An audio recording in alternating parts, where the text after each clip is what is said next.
Bueno, pues aquí lo que vamos a ver en esta sesión es la sociedad de este momento, la sociedad de la revolución industrial. ¿Por qué se va a caracterizar esa sociedad? Muy sencillo. Mirad, en un principio la sociedad en este momento tiende a crecer en número de habitantes, no solo en las ciudades, sino en todo el planeta. Claro, las ciudades son quienes recogen el éxodo de esas personas que van del campo a estas urbes a trabajar. Claro, si os fijáis, por ejemplo, en la línea verde que tenéis en vuestro gráfico a la izquierda, veis un aumento de la población. Y en cambio, veis en líneas de continuo en rojo un descenso de la tasa de mortalidad y la tasa de natalidad se mantiene, por lo tanto eso va a propiciar que haya un crecimiento demográfico. ¿Por qué? Muy sencillo, porque como hemos dicho en anteriores sesiones, lo que es la agricultura aporta un extra de nutrientes, se mejora, acaba con las hambrunas, esto hace crecer la población, avanza también la esperanza de vida y además tenéis que tener en cuenta otro factor, que las investigaciones relacionadas con el mundo sanitario comienzan a tener sus frutos, comienzan a tener efecto también en la población y poco a poco vamos viendo que se mejoran ciertos aspectos sanitarios, no todos, pocos, pero se mejoran. Por otro lado, vais a ver en este gráfico como entre 1750 y 1900, en apenas 150 años, aumentamos la población de 800 millones de personas en todo el mundo a 1800. Son casi 1.000 millones de personas más. Mucha gente en muy poco tiempo. Aquí tenéis un ejemplo de cómo sería la población, cómo habitaría en este entorno, cómo sería este entorno, donde las fábricas tendrían el papel preponderante, como os he dicho también, estaban siempre o solían estar en un principio en el centro de las ciudades. Luego tenéis aquí cómo era esa sociedad urbana. Claro, esta sociedad urbana, por un lado, vamos a ver que va a sufrir un proceso de urbanización. ¿Por qué? Porque como insisto, se van a trasladar a las ciudades, va a haber un éxodo rural, van a abandonar el campo y en realidad esto va a propiciar que por otro lado veamos que de alguna forma se creen barrios que no estaban planificados y por lo tanto van a coger a mucha gente de una forma bastante precaria, porque no estamos hablando de edificios, estamos hablando de prácticamente chabolas.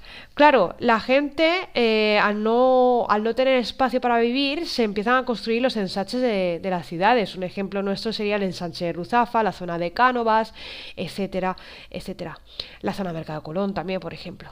Claro, teniendo esto en cuenta, van a nacer muchos barrios, la mayoría habitados por obreros, por el proletariado, y este proletariado es el que va a estar trabajando en la industria. Por lo tanto, estos obreros, ¿dónde van a vivir? Alrededor de las fábricas.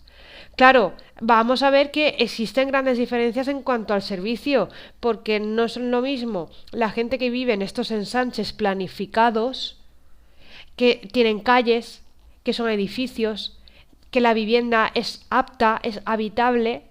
En cambio, no es lo mismo vivir ahora en chabolas, en edificios que se están cayendo o abandonados previamente, de forma muy precaria, por lo tanto los servicios van a ser bastante escasos, sobre todo para este colectivo social. Vale, ¿cómo era esa sociedad industrial? Pasamos a una sociedad ahora que se definía por la clase. ¿Cómo se definía por la clase? Porque eran propietarios o no eran propietarios. Era una nueva sociedad de clases, no de estamentos. Los dejamos de un lado a esos estamentos, tal como os he dicho muchas veces, y ahora estamos hablando de clases. ¿Dónde vamos a ver un predominio más acusado de un grupo social? En el medio, en la burguesía. ¿Vale? Ese medio está acaparado por la burguesía. La burguesía, tal y como hemos visto también en anteriores sesiones, van a ser propietarios, van a trabajar, van a ahorrar y van a invertir también, pero de forma individualista. ¿De acuerdo? Sí que es verdad que muchas veces estos propietarios o esta burguesía se unen para crear empresas más potentes, más sólidas, pero sí que es cierto que siempre van a buscar de alguna forma las ganancias propias e individuales.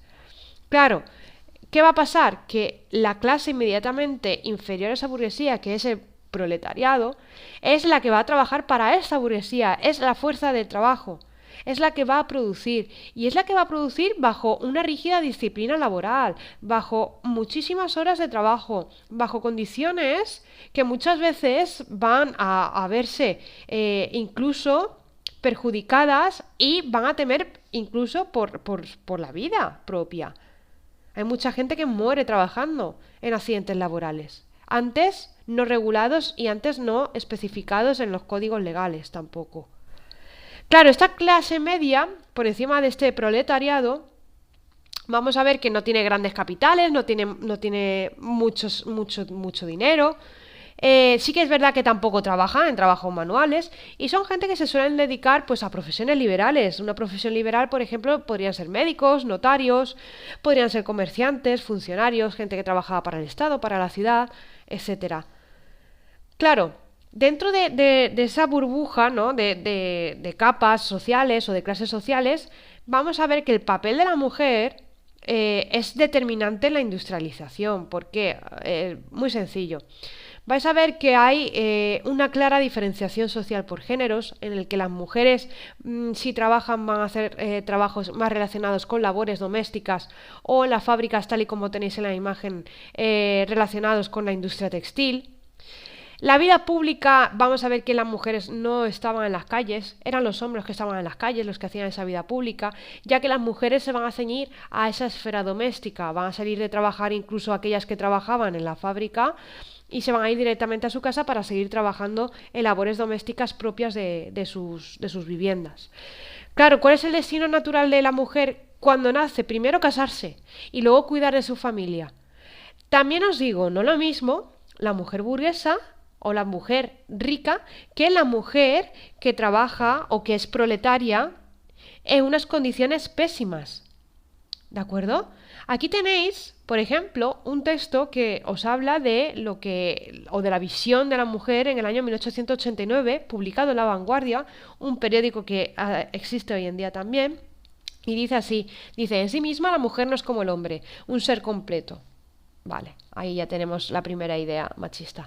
Es solo el instrumento de la reproducción, es decir, solo va a tener hijos, está destinada a perpetuar la especie, mientras que el hombre es el encargado de hacer progresar, el que genera la inteligencia, el que crea y el demiurgo del mundo social. Un demiurgo es creador, es una palabra griega.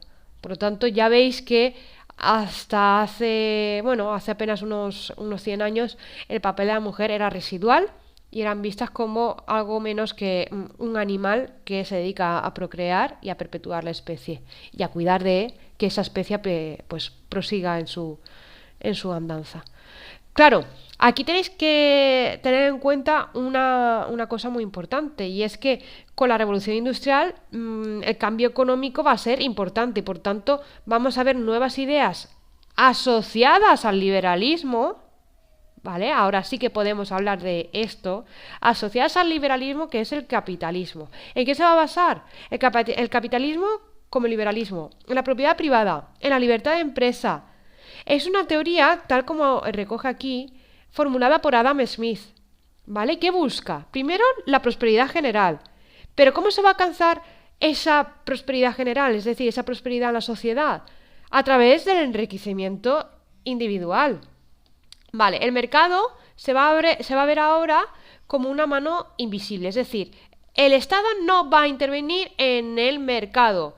Hay leyes de la oferta y de la demanda. Y esto va a satisfacer las necesidades generales. Y si no, poquito después, ya veréis que también ocurre hoy en día, no solo va a satisfacer esas necesidades generales, sino también va a generar nuevas necesidades, por lo cual las personas vamos a consumir más. Claro, aquí hay una frase que dice laissez-faire, laissez-passer. El laissez-faire, laissez-passer es dejar hacer, dejar pasar, es decir, no intervenir en absoluto en la economía.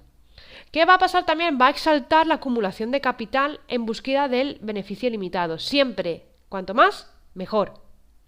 Claro, esa doctrina económica lo que va a propiciar es que se consigan pues beneficios por parte de los empresarios, pero por otro lado vamos a olvidar que estas clases sociales trabajadoras, insisto, el proletariado, va a seguir teniendo problemas sociales, va a seguir trabajando de forma pésima y luego su vida también va a estar envuelta por otras circunstancias que van a determinar su pobreza.